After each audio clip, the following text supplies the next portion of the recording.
Բարև ձեզ, դուք դիտում եք Հրապարակ TV-ին, ես Հայկա Ալոյանն եմ։ Այսօր մեր տաղավարում հյուրընկալել եմ Հայաստանի ԵՍՄ նախաձեռնության ղեկավար Նաիրի Սարգսյանին։ Պարոն Սարգսյան, շնորհակալություն մեզ հյուրընկալվելու համար։ Ես եմ շնորհակալ։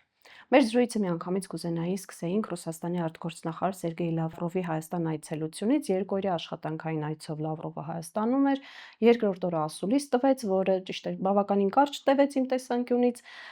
բայց բավականին հետաքրքիր հայտարարություններ արեց։ Եթե հանենք Ռուսաստան, Եվրամիություն կամ Ռուսաստան Արևմուտք այդ հակասություններին ուղղված բավականին երկար պատասխանները։ Պարոն Սարգսյան, այս իշխանությունների աջակցությամբ նախաձեռնվել էր Եվրոկվե շարժումը, համապատասխան նույնիսկ նախաձեռնությամբ հանդես եկան եւ հանկարծ Արարատ Միրզոյանը այդ ասուլիսի ժամանակ հայտարարում է, որ չէ, մենք Եվրոպա չենք գնում, մենք Ռուսաստանի հետ հարաբերությունների ֆորմատի ձևափոխման մասին չենք մտածում, ՀԱՊԿ-ից դուրս գալու մասին էլ չի շտապում պարոն Միրզոյանը որևէ հայտարարություն անել։ Ինչպես հասկանալ այս քաղաքական ոչ ստաբիլ կամ տուրբուլենտ վիճակը Հայաստանի իշխանությունների ու ինչի մասին է դա խոսում արտահերթ եմ ասում 2026 թվականներից առաջ փորձում են Ռուսաստանի աջակցությունը ստանալ իրենց դրսևորել պրոռուսական, թե այստեղ ուրիշ խնդիր կա։ Ես բավականին երկար ժամանակաշրջան է որ խոսում եմ իշխանությունների պրոթուրքական վարքագիծ դրսևորելու, թուրքական արտաքին քաղաքական վեկտորը դեպի Թուրքիա ուղղելու, Թուրքիայի հետ քաղաքատնտեսական եւ անվտանգային առումով ինտեգրվելու եւ ի վերջո Հայաստանը ամբողջությամբ Թուրքիայի ազդեցությունների շրջան տեղափոխելու վերաբերյալ։ Բնական է, որ եթե ժամանակին կարող էինք ասել աշխարհաքաղաքական այդպես բևեռների հետ ազդեցության գոտիներ են մշակում, ժամանակակից աշխարհում ամեն ինչն է գտնվում դեռևս տուրբուլենտության մեջ եւ դեռևս նոր աշխարհաքաղաքական քարտեզ է գծվում, որտեղ կարծես թե դերակատարում են ստանում նաեւ տարածաշրջանային խաղացողները։ Եվ այո, Թուրքիայի դերը վերջին տարիներին բավականին աճել է տնտեսական, քաղաքական ազդեցությունները, ռազմական հզորությունը եւ այսպես շարունակ։ Եվ Հայաստանի Հանրապետությունը երբևէ նպատակ չի ունեցել տեղափոխվելու դեպի Եվրոպա։ Սրանք միֆեր են, նորից եմ կրկնում, վերջին մի քանի տարին ես, մեր թիմը, այլ փորձագետներ էլ եւս շատ չեմ հետևել, ովքեր են այս թեզի այդպես հիմնավորողները, բայց մեկի ես հիմնավորում եմ անդադ, որ այս իշխանությունը գնում է դեպի Թուրքիա։ Ինչպես է գնում դեպի Թուրքիա։ Տեսեք, Եվրոպայի մասին խոսելով, եվրոպական ընտանիքի մեջ ինտեգրվելով, բավարար է մի քանի փոքրիկ հետազոտություն իրականացնել։ Հետազոտություն օրինակ վերջին ժամանակահատվածում Բուլղարիայի ամբողջությամբ Եվրոմիության անդամ դառնալու, ընտանիքի անդամ դառնալու այդպես ամբողջ ճանապարհը, ինչպես ստացվեց, ինչ արգելքների առաջ կանոնեց, որ արտադրությունները արգելեցին նրանց մոտ, որ հանքերի ընդերքի շահագործումը պետք էր նա տրամադրեր, ինչ որ մի կազմակերպության միջազգային, ինչ որ մի երկրի թույլտվությանը նայեր, ինչի իրավունք ստանալ, ինչինը չստանալ եւ այսպես շարունակ։ Տարիներ էին տևել, որը ըստ էության ոչ թե Բուլղարիային օրինակ ուժեղացրեց Եվրոմիությանը անդամագրվել, այլ հակառակը թույլատրեց։ Մոնտենեգրոն Եվրոպայում գտնվող եւս մեկ պետություն, որը տարիներ շարունակ փորձում է ինտեգրվել Եվրոմիությանը եւ այդպես էլ չի կարողանում, որովհետեւ չի կարողանում ամբողջությամբ նույն ընդերքը տրամադրել Եվրոմիությանը ամբողջ այդ պահանջմունքներին բավարարել, այստեղ պահանջները պետք է մենք չշփոթենք ստանդարտացման հետ, որովհետև դրանք սոուսներն են բազմիցս հայտարարել եմ դրա մասին։ Թուրքիան երկար տարիներ շարունակում է դառնալ Եվրոմիության անդամ, բայց այդպես էլ նրա առջև դռները չեն բացվում։ Դեք ասեն, ձեզ վախենում են Թուրքիայից, հաշվի առնելով Թուրքիայի բնակչությունը։ Լավ, եկեք Թուրքիային հանենք։ Մոնտենեգրոն նույն եվրոպական հենց այդ թվում աշխարհամասի անդամ է։ Ուկրաինան ինչ եղավ Ուկրաինայի հետ տարիներ շարունակ խոստումներ էին տվել։ Այո, հայտարարում են, որ Ուկրաինան իսկ հիմա էլ ասում են, դե դա է կինը փաստորեն Եվրոմիության կամ անկախության պաշտպան։ Այսինքն մեզ նաև մոլորեցնում են, որովհետև մարդկանց ներկայացնում են այնպես, որ Եվրոմիության անդամ ենք դառնալու, սկսելու ենք, օրինակ Լյուքսեմբուրգի բնակիչների նման ապրել։ Հա, մարդիկ ենթադրում եմ հենց այդ տեսլականով։ Տարբեր գրանտային ծրագրերով, տարբեր այդպես արևմտյան գումարներով, այո, իշխանությունները մոլորեցնում են։ Սա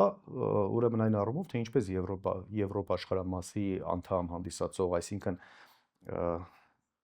դե ֆակտո ընտանիքի անդամ հանդիսացողները դե յուրե չեն կարողանում ընտանիքի անդամ հանդիսանել։ Այլ առումներով Հայաստանի Հանրապետությունը ուներ Եվրոպայի հետ պայմանագիր, ազատ ռեժիմով 6800 անուն ապրանքներ զրոյական մաքսատուրքով կամ շատ ցածր մաքսատուրքերով կապված որ ապրանքատեսակների մասին է խոսքը Եվրոպա արտահանելու։ Այդ պայմանագիրը վերացավ, բայց այդ պայմանագրի գործողության ողջ ժամանակահատվածում Հայաստանը այդպես էլ չկարողացավ Եվրոպա ապրանքներ արտահանել։ Եվրոպան ունի խնդիր իր տնտեսության զարգացման, որովհետև կարծես թե մտնում է ռեցեսիայի փուլ կամ արդեն վաղուց մտած է, խնդիր ունի իր արտահանումների կամ վաճառքների աշխարհագրությունը ընդլայնելու։ Եվրոպան թույլ չի տա ուղղակի ներկրում իրականացնել։ Ընդհանրապես աշխարհում մոտավորապես երկու մասի են բաժանվում այդպես աշխարհքաղաքական ազդեցությունները։ Մեկը համարում են արևմտյան մոդել, ովքեր որ գրանտներ կամ վարկային միջոցներ են տրամադրում, գումարներ են տրամադրում ավելի թույլ եւ փոքր պետություններին, միաժամանակ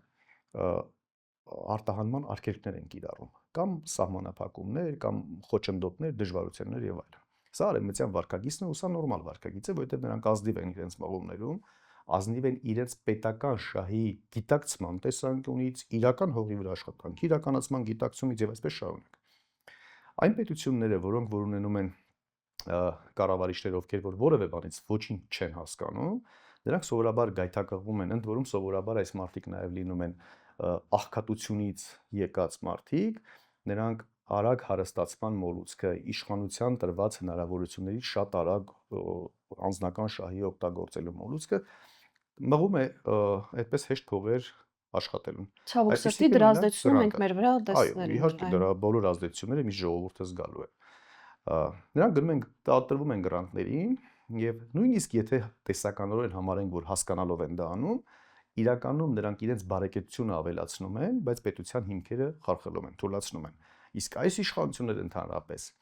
գործիքները վերցրած ամենօրյա ռեժիմով պետության հիմնասյուները այսպես տաշում, քանդում ամեն օր։ Հաջորդը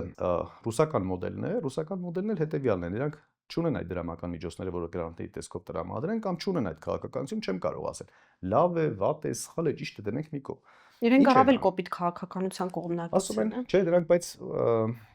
այս առումով շատ ավելի լավ բան են անում։ Ասում են, բերեք ինձ ապրանք վաճառեք, մենք ձեզ դրա դիմաց կվճարենք։ Տեսեք, Ռուսաստանի ամբողջ հողային ռեսուրսը թույլ է տալիս նրանք աճեցնեն, այդ թվում բանջարեղեն, միրգ եւ այլն, կամ սննդի վերամշակում իրականացնեն, բայց դրանք թույլատրում են, որպեսզի արտահանում իրականացնեն պետությունները։ Ու սրանով էլ նրանք իրենց քաղաքական ազդեցությունն են տարածում։ Չինաստանը այլ եղանակով իր քաղաքական ազդեցությունը տարածում, տարբեր հնարավորություններ են ձեռում, ճանապարհներ է կառուցում, հնարավորություններ է ստեղծում, համատեղ արդյունաբերություն է հիմնում, տարբեր են բոլորի մոտեցումները։ Պետք է այստեղ ուղղակի Հայաստանի Հանրապետությունը ընտրի իր համար ամենաշահավետ մոդելը, ընդ որում մոդելներից որևէ մեկի ընտրություն չի ենթադրում, որ հաջորդ մոդելից կարող է հրաժարվել, ոչ։ Ռուսաստանը մեզ թույլատրում է օրինակ կոնյակ, գինի արտահանել, եկեք մենք արտահանենք։ Չինաստանը շահավետ պայման է առաջարկում օրինակ Հայաստանի Հանրապետությունում էլեկտրամոբիլների համատեղ արդյունաբերության հիմնադրման, այո, եկեք դրանից էլ օգտվենք, ճանապարհների թունելի կառուցապատման։ Այսինքն պետք է լինի պետական շահի ստապ գիտակցում եւ ըստ դրա առաջնորդում։ Հիմա ինչ անում իշխանությունը։ Փորձը ցույց է տալիս, որ լրիվ հակառակն է անում։ Այսինքն խոչընդոտում է այս բոլոր process-ների։ Հիմա գալիս ենք մեր իշխանության, այսինքն դուք հարց տվեցիք եվրոինտեգրման, այսպես շարժում էր ձևավորվում, սա ընդհանրեն, սա հիմնավորում, որ դա երբեք չի կարող իրողություն դառնալ։ Ինչ է անում իշխանությունը դրանով։ Իշխանությունը գիտի, որ ունի վարկանիշի անկում, ընդ որում անվերականգնելի անկում, եւ նրան անհրաժեշտ են այլ ուժեր, ինչպես տեղի ունեցավ Երևանի քաղաքապետի ընտրությունների ժամանակ, որոնք որ ազգային ժողովում իրենց այդպես հաշվարկներով կարող են դաշինք կազմել եւ իրենք այնուամենայնիվ մնան իշխանության ղեկին։ Դրա համար իրենց պետք է սատելիտ ուժեր այդպես ուժեղացնել, կարողանային այնպիսի օրակարգ ստեղծեն, որ նրանք հայտնվեն խորհրդարանում։ Իհարկե հետևողական աշխատում են այս նախագծի շուրջ, որպեսզի այդ նույն այսպես արևմտյան դիրքավորում ստացած իրականում թուրքական, պրոթուրքական ուժերը Փաշինյանի այդպես խմբակի հետ հայտնվեն ազգային ժողովում հետագա դաշինք կազմելու ակնկալիքով։ Սա է Եվրոմիության, Եվրոքվեի, Եվրոինտեգրման, եվրոպական այդ ինտեգրման օրենքների ընդունման ամբողջ օրակարգի գլխավոր իմաստը ազգային ժողով մտնելն է, որովհետև սոցիոլոգիայով նրանք չափում են հասարակության տրամադրությունները, կողմնորոշումները եւ իհարկե գաղտնիք չի, որ մեր հասարակության մի որոշակի հատված ցանկություն ունի Եվրոմիության անդամ դառնալու։ Դա էլ թողնենք մի կողմ, որ Եվրոմիության անդամակցությունը անկախության վրա էական ազդեցություն է թողնում պետության, այսինքն այդ մարդիկ, որ խոսում են եվրոինտեգրման մասին, զուգահեռ խոսում են Հայաստանի անկախության պահպանման, ինքնիշխանության պահպանության մասին, սրանք միմյանց հակասող երևույթներ են։ Սա այլ գոյություն չունի, դրանք էլ են կեղծիք, բայց մեր հասարակությունը չունի այդքան ժամանակ կարդա, ուսումնասիրի, վերլուծի եւ այլն, որովհետեւ զբաղված է հազիվ իր սոցիալ-տնտեսական առօրյա խնդիրները լուծելու հարցերով։ Հետևաբար սա մանիպուլյացիայի իրական Եվրոպա գոյություն չունի։ Հայաստանը առաջիկա 30 տարում այդ թիվը միշտ կարող եմ ավելացնել, կարող եմ 40 ասել, 50 ասել, բայց տեսանելի 30 տարում Հայաստանը չի կարող լինել Եվրոպական միության անդամ։ Հունգարիայի վարչապետ Օրբանն է ասում, որ եթե 2-3 տարվա ընթացքում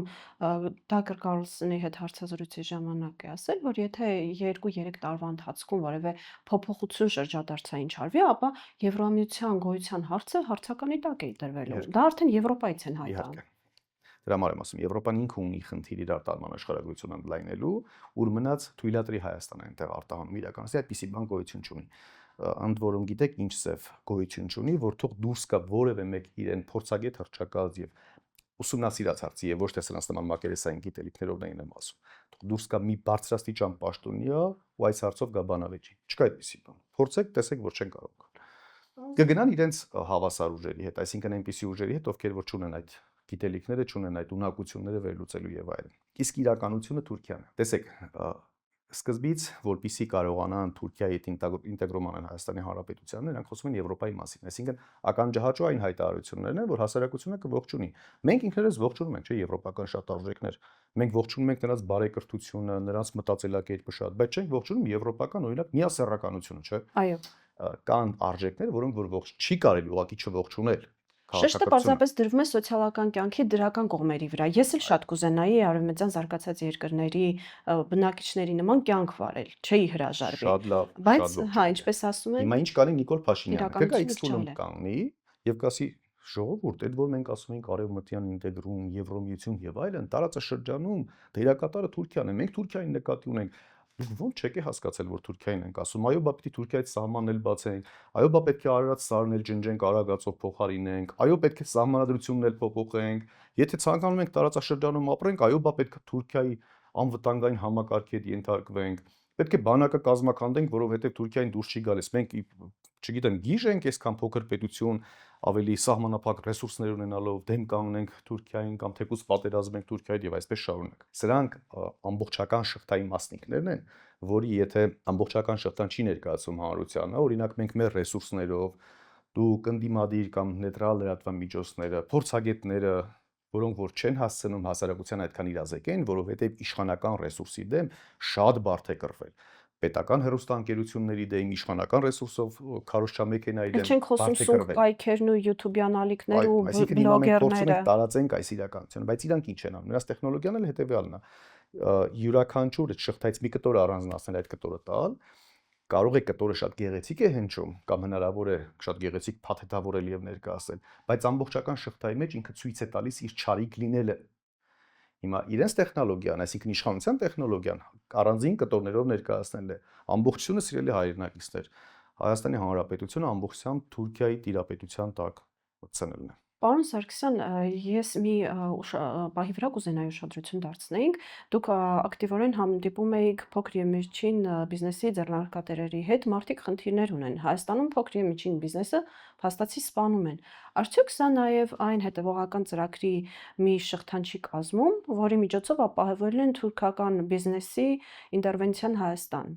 Պետք է դաշտ պատրաստեն, չէ՞ դրա համար։ Սա է ամբողջական շղթայի մասնիկ կազմում, իհարկե, որովհետեւ այսպիսի բան գոյություն ունի տնտեսական ազատությունների համար, տնտեսական ազատ միջավայր ստեղծելու համար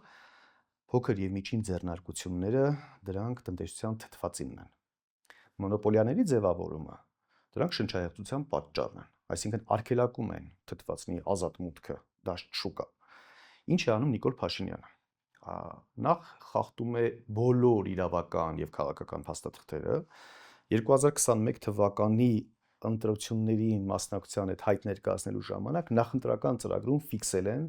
փոքր եւ միջին ձեռնարկությունների զարգացման կամ խթանման իրենց մոտեցումները եւ այդ թվում խավորություն իրականացնելու ՓՄՑ ոլորտին։ 2020-24 թվականների համար գրել են փոքր եւ միջին ձեռնարկությունների զարգացման ռազմավարություն, 25 թվականում ենք դեռևս նոր ռազմավարություն չունենք, բայց արկա այսօրվա գործողությունները ամբողջությամբ հակասում են 20-24 թվականների ռազմավարությանը։ Խախտում են ՓՄԶ-ի զարգացման օրենքը, որով ամրագրված է, որ պետք է պետությունը, պետք է իշխանությունը մշտապես աջակցի ՓՄԶ ոլորտի զարգացմանը։ Խախտում են 2025-27 թվականի միջնաժամկետ ծախսերի ծրագրերը, որտեղ ֆիքսված են, որ ՓՄԶ ոլորտին պետք է աջակցություն ցուցաբերեն, խախտում են 2025 թվականի բյուջեի մասին օրենքը, որտեղ ամրագրված է, որ պետք է ՓՄԶ-ին աջակցություն ցուցաբերեն։ Ինչ են անում ՓՄԶ-ի համար։ Հարկային բեռը ավելացնում են, անհարկի տուգանքներ, վարչարություն եւ այսպես սահմանափակում են անդադ ՓՄԶ-ի զարգացումը։ Ինչպես է օրինակ իրավական բռնությունը տեղի ունենում։ Պատժի անհամաչափություն, այսինքն խիստ պատիժների կիրառումով, ինչպես է վարչական բռնություն տեղի ունենում։ Անիմաստ բյուրոկրատիական աշխատանքները խանգարում են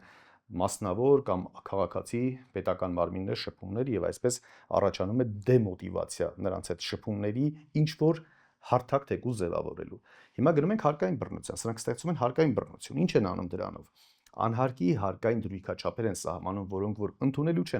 չեն հարկատուների կողմից, այսինքն այն արդյունավետ տոկոսադրույքը չի, որ հարկատուն կարող է սպասարկել, սրանով դեմոտիվացնում է ՓՄԶ-ի զարգացումը, որպեսզի որևէ մեկը չզբաղվի սրանով, արդյունքում ծնվում են մոնոպոլիաներ։ Մոնոպոլիաներն էլ ինչ են քաղաքականության մեջ։ Մոնոպոլիաները դրանք քաղաքական այսպես գործիքներ են, որոնք որ իրենց տնտեսական հնարավորություններից ելնելով ստեղծում են քաղաքական ազդեցություն։ Մի քանի եղանակով կարող են ստեղծել։ Օրինակ տնտեսական հնարավորությունը կապիտալիզացնել քաղաքականի, դա կարող է լինել աշխատակազմին դրդելու, հորդորելու, պարտադրելու, այսինչ ընտրությունը կատարելու։ Այլ եղանակով, այդպես Ինչի հարուստ փորձը ԿՊ-ն ունի։ Այո, օրինակ пассив վարքագիծ դրսևորելով։ Տեսեք, երբ որ մարդը փորձում է ընտրանքի առաջ եկանից եւ փորձում է ընտրություն կատարել, նայում է միգուցե իրանից շատ ավելի բարձր կրթություն ստացած անձանց, պաշտոնով ավելի բարձր, սոցիալական կարգավիճակով ավելի բարձր դիրքում գտնվողին եւ ասում է, դե տեսնենք նրանց վարքագիծը ինչպիսին կլինի, ըստ դրա կարող են կողմնորոշվել, որովհետեւ եթե Հայաստանի Հանրապետության ոչնչացման մասին է խոսքը, պայմանականորեն ես բան չունեմ կորցնելու, որովհետեւ պապից ժառանգած մի տուն ունեմ, որը որ նույնիսկ չեմ կարողանում վերանորոգել, բայց այսինչ սոցիալական բարձր դիրք զբաղեցնող անձը միլիոնավոր դոլարների ակտիվներ ունի, ապա նա իր ակտիվների կորստի համար պետք է որ ավելի լավ այդպես պայքարի։ Այսինքն սա նույնպես ազդեցություն է գործում քաղաքականության վրա։ Դրա համար են շահարկում, սա էլ ամբողջ շղթա է, շահարկում ասում են բիզնեսը պետք է լինի ապաքաղաքական, բայց մենք ասում ենք ոչ, եթե դուք ձեզ հայտարարում եք ապաքաղաքական անձի, մենք ձեզ անվանում ենք անտարբեր անձինք։ Եթե դուք ձեզ ասում եք ապաքաղաքական եմ, ես քաղաքականությամբ չեմ զբաղվում, բայց զուգահեռ Հայաստանի Հանրապետությունը ապամոնտաժում է, ես ձեզ ասում դու անտարբեր ես քո հայրենիքի հանդեպ, դու անտարբեր ես քո պետության հանդեպ, հետեւաբար ես քեզ հետ ընդհանուր խոսելու բան չունեմ։ Պարոն Սարգսյան, անդրադառնանք նաև իմպիչմենտի մասին գործընթացներին կամ խոսակցություններին եւ մի քանի տեսանկյունից դիտարկենք։ Ռոբերտ Քոչարյանը լրատվամիջոցների հետ հարցազրույց ունեցավ, որի ժամանակ հայտարարեց մասնակցության մասին 2026 թվականի ընտրություններին։ Սերժ Սարգսյանը հայտարարում է, որ պետք է ընդդիմությունը կոնսուլտացիաներ անի, ինչ որ ընդհանուր հայտարարի գա իմպիչմենտի գործընթացը ընթացքի մեջ դնելու համար, ի վերջո ռելսերի վրա դնելու համար ԿՊ-ի նախկին պատգամավորներ, այժմ անկախ պատգամավորներ Հովիկ Աղազարյանը եւ Հակոբ Ասլանյանը առաջադրում են ժամանակի Նիկոլ Փաշինյանի հատուկ հանձնարարություններով դեսպան Էդմոն Մարուքյանի տեխնացությունը եւ այս ամբողջ համայնապատկերի մեջ որքանով է հավանական համարում իմպիչմենտի գործընթացի կենսունակությունը։ Հարցի հասցեատերը գործընթացը մեկնարկողներն են։ Ես միայն կարող եմ ասել, որ ես ողջունում եմ ցանկացած գործընթաց, որը հնարավորություն կարող է ստեղծել, չեմ ասում ստեղծում է, նույնիսկ կարող է ստեղծել այս իշխանություններին րոպե առաջ վտարելու համար։ Ցանկացած այդպիսի գործընթաց։ Այդ հարցում բոլորս համամիտ ենք։ Ողջունում եմ։ Հետևաբար, այդ հարցի հասցեատերը պետք է լինեն այն մարդիկ, ովքեր որ նախաձեռնել են։ Ինչ պլանով են առաջնորդվում։ Իրատեսականությունը պետք է կարողանան չափեն իրատեսականը թե իրատեսական չէ, որը ինչ հետևանք կարող է առաջացնել կամ ինչ արդյունքի կարող է հանգեցնել։ Ձեր դիտարկումներով։ Բնականաբար ողջունելով այս ամբողջ process-ը, հետեւյալ այդպես պատկերացում ունենք, մենք պատրաստ ենք նույնիսկ մեր ամբողջ ռեսուրսով աջակցելու։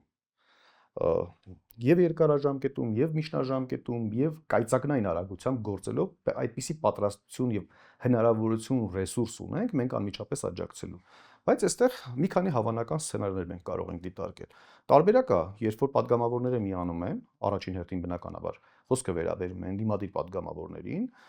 երկրորդ տարբերակ, երբ որ падգամավորները չեն միանում։ Արդյոք հայտարարողները ունեն այդ պլանների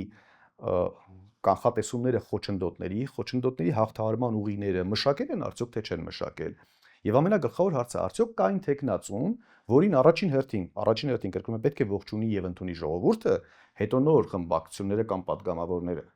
որովհետեւ այդ կոնսոլիդացիան միայն տեղի ունենալու տեխնացուի շուրջ։ Ով է այն տեխնացուն, ում շուրջ որ հնարավոր է այդ Իսկ համախմբումը այդպիսի իրականացնել։ տեխնացու կա, որ ժողովուրդը իր հավանությունը Բայց կտա։ առայժմ չեք տեսել մենք, այսինքն մինչև այսօր գոնե հայտարարված մի մարդ է, չէ, ինչքան հիշում եմ հայտարարվել, Իդման որպես տեխնացու, Մարուքյանին ես կարծում եմ, որքան էլ որ հասարակության տրամադրություններին եւ արձագանքներին հետևում եմ, այդ հնարավորությունը նույնիսկ այսպես վարկանիշի վերականգնման հնարավորությունն եմ սպառած համարում։ Հետևաբար ժողովուրդը պետք է որոշի, մենք դա մեր կարծիքներով չի սահմանափակվելու կամ սկսվելու գործընթացը, փորձագետների, գործիչների եւ այլնի։ Հանրությունը պետք է ասի այո, ես սատար եմ կանգնում տեխնացուին,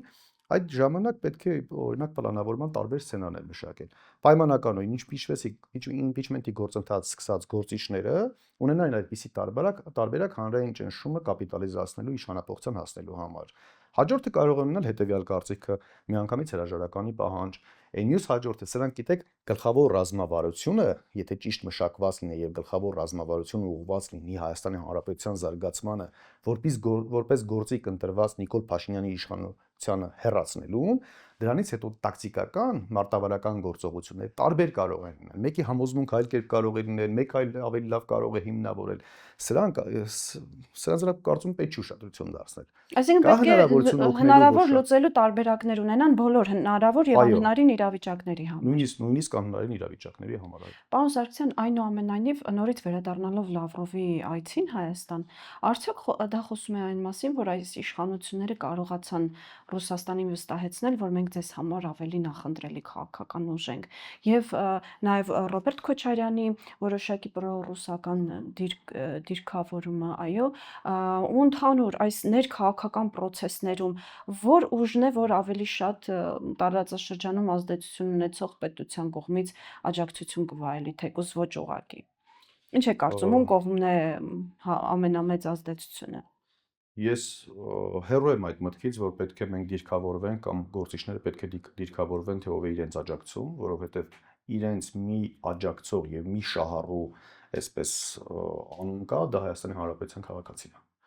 Հետևաբար ով է աջակցում, դա ինձ անկեղծ ասած ամենաքիչն է հետաքրքրում, որովհետև գլխավոր աջակցողը ժողովուրդն է ու միակ աջակցողը ժողովուրդն է։ Բայց դեռևս այդ աջակցությունը չենք տեսնում, այո։ Չենք տեսնում, որովհետև քաղաքական process-ներ այս փուլում չկա եւ ժողովուրդը արդեն հասրել է մի քանի անգամ հիասթափվել տարբեր process-ներից։ Հիմա առաջիկա այդպես իրավական եւ լեգիտիմ առիթը իշխանապողության դա 2026 թվականի ընտրությունն է եւ այդ ժամանակ վստահ եմ, որ ժողովուրդը իր կամ արտահայտումը ցուցաբերի, ընդ որում իշխանապողության տեսքով, թող արդեն բաց է դաշտը, թող բոլոր գործիչները ինքնադրսևորվեն, թող բոլոր գործիչները իրենց զարգացման տեսլականները ներկայացնեն հանրությանը ու ըստ այդմ ստանան իրենց վստահության քվեն։ Իսկ այդ ռեսուրսը ունեն ովքեր ինքնադրսևորվելու ընդդիմադիր այդ գործիչները կամ տեխնացուները կարող են մրցել իշխանության նայած ռեսուրս ասելով ինչի, եթե մենք խոսում ենք ֆինանսական ռեսուրսների հետ կամ գործիչներ, որոնք որ ունեն, կամ գործիչներ, որ ընդհանրապես համադրելի ու անհամեմատելի են իշխանության ունեցած ռեսուրսների հետ։ Դա կարող է լինել ֆինանսական, կարող է լինել ազդեցությունների, կարող է լինել լրատվական, քարոզչական եւ այսպես շարունակ, բայց այնուամենայնիվ եթե մենք դիրքավորվենք եւ ասենք իշխանության ռեսուրսը մեծն է, ամենաշատն է եւ բացի պետական ռեսուրսի չարաշահումից, բացի անձնական ռեսուրսից նաեւ ունեն օրինակ նույն Թուրքիայի սատարումը, բոլոր առումներով սատարումը, ինչը թվարկեցի այդ առումներով եւ դիրքավորվենք, ասենք դե իրենք ուժեղ են, դուրս կգա, որ մենք համաձայնվել ենք, համակերպվել ենք Հայաստանի Հանրապետության ապամոնտաժման հետ, որ անթույլատրելի է գոնե ինձ համար։ Պարոն Սարգսյան, իսկ հնարավոր է նաեւ ձեր կողմից որոշակի քաղաքական նախաձեռնողականություն։ Միանշանակ։ Փակագծերը կբացեք։ Հետագայում կբացենք, ավելի առարկայական ու ավելի այսպես թիրախային ուստ որովների ներկայացնելով կբացենք, բայց միանշանակ մենք պատրաստվում ենք, որովհետև եթե մենք սկսել ենք իշխանության այդ թվում հեռացման գործընթաց, դա մեր գործողություններից մեկն է ընդամենը, իհարկե չի կարելի այդպես ավելորդ համեստություն ցուցաբերել, հետո ասել մենք անմասն ենք գնալ, մենք չենք կարող ուղղակի անմասն մնալ այդպիսի գործընթացներից։ Այսինքն պատկերացնում եք 2026 թվականի ընտրություններին ձեր մասնակցությանը 2026 թվականին անպայման պատրաստվում ենք, բայց նաև չենք այդպես սահմանափակվում դրանով, պատրաստվում ենք այդ թվում մինչև 2026 թվականը, եթե պատեհ առիթ կլինի, նորից եմ գրկնում այս չեք բացառում իշխանություններին։ արտահերթ ընտրությունները։ Իհարկե, ժամ 1 վայրիկյան շուտ հեռացնելու համար ցանկացած գործողության մենք պատրաստ ենք։ Դա Եվ ունենք իհարկե այդպիսի հնարավորություն։ ցանկալի Չէ, մենք իրականություն ունենք կլինի։ հնարավորություն, բայց եթե մենք միշտ ռացիոնալ դաշտում ենք գործում եւ ռացիոնալ որոշումներ ենք կայացնում։ Եթե մենք ես անձամբ եթե գնահատեցի, որ այսինչ քայլերի համադրությունը հետեւողական իրագործումը հնարավոր է հանգեցնի իշխանության հեռացման, մի վայրիկյան չկասկածեք, որ մենք կնախաձեռնենք այդպիսի գործընթաց։ Պարոն Սարգսյան, շնորհակալ եմ Ես հետաքրքիր շնորհակալ եմ։ զրույցի համար։ Հիշեցնեմ այսօրվա մեր հյուրն էր Հայաստանը ես եմ նախաձեռնության ղեկավար Նայիրի Սարգսյանը։ Ես Հայկ Ալոյանն եմ, դուք դիտում եք Հրապարակ TV-ին, հաջողություն։